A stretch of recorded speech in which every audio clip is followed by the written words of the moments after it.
Good morning, Mr. Chair and members. Here today to present SB 342, which will facilitate community involvement and promote equity by adding 2 environmental justice representatives to the South Coast Air Quality Management District Governing Board. The South Coast Air Basin, despite significant air quality improvements over the last several decades, has some of the worst air quality in the nation. No new surprise to this. And of course, disadvantaged communities have historically been overburdened with the impacts of air pollution, many of which are in my communities, like Southeast Los Angeles and Long Beach, and along this I-710 corridor. They pay the highest costs. With some of the worst air quality in the nation.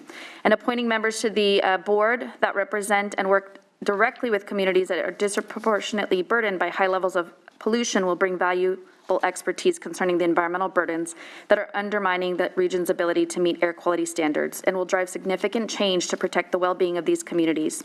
We know that this has been tried before, but we're at it again because we really do believe that there needs to be representation for these communities. We must act now to deliberately include environmental justice voices and establish active long-term community representation as we struggle to meet these goals. We're also still working on the bill with many stakeholders, I would say, and I just certainly urge an aye vote when it is appropriate. But testifying in support today, I have Supervisor Nathan Fletcher, our San Diego County Board of Supervisors. He is also a serving member of the California Air Resources Board and board member of the San Diego Air Pollution Control District. I also have Bahram Fazeli, Director of Research and Policy with Communities for a Better Environment. I thank them both for being here. Okay. Thank you for allowing me to join. I want to commend Senator Lena Gonzalez for bringing this legislation forward. I think about these issues a lot in my role both as a member of the California Air Resources Board and our local air pollution control district. I represent an area that is not dissimilar from other areas of California where children in my district, one group of children are 8 times more likely to have asthma than another group of children because of issues of air pollution. And the role of our air pollution control districts are very simple. It's to control air pollution. It is to advance environmental justice aims and intentions to ensure that there is clean air and that there is opportunity for health alongside economic development. Last year, I came before your body in support of AB 423, which added environmental justice seats for our San Diego Air Pollution Control District, the same effort being undertaken here today. And I can tell you, as a member of that body, it's already had a tremendously positive impact in ensuring that the communities most impacted and the entities most involved in fighting for environmental justice have a voice and a seat at the table for the entity tasked with ensuring environmental justice. I would also share this is not a new concept for the legislature. Multiple times, SB 1258 added environmental justice seats to the Air Resources Board.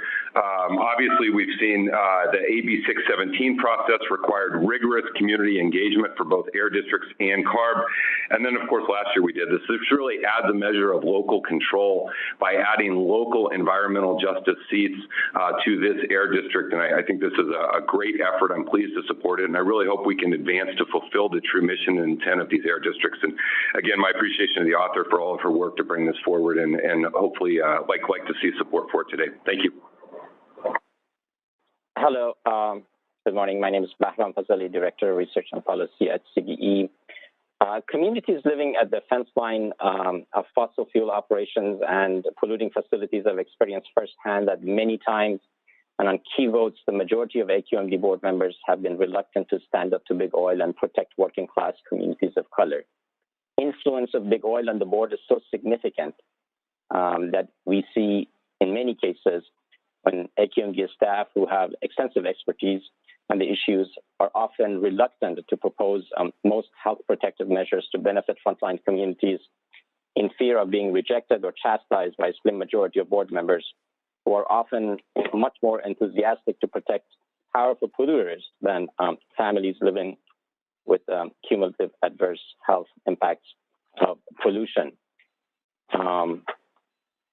Communities of color and working class residents often take time off from demanding work to testify at the AQMD board on key issues related to permitting, enforcement, and rulemaking of some of the most hazardous operations in the state. Only to find out that the key board members have already made up their mind before listening to the community or even to the expert analysis of their own staff.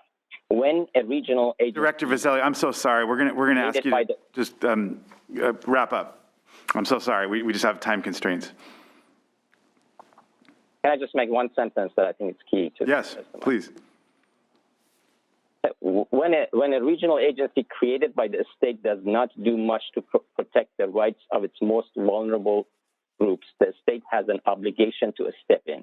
Legislature needs to step in and fix the flawed decision-making structure that has inflicted immeasurable pain and suffering onto families living in the most polluted regions and neighborhoods in the South Coast Air Basin. Thank you.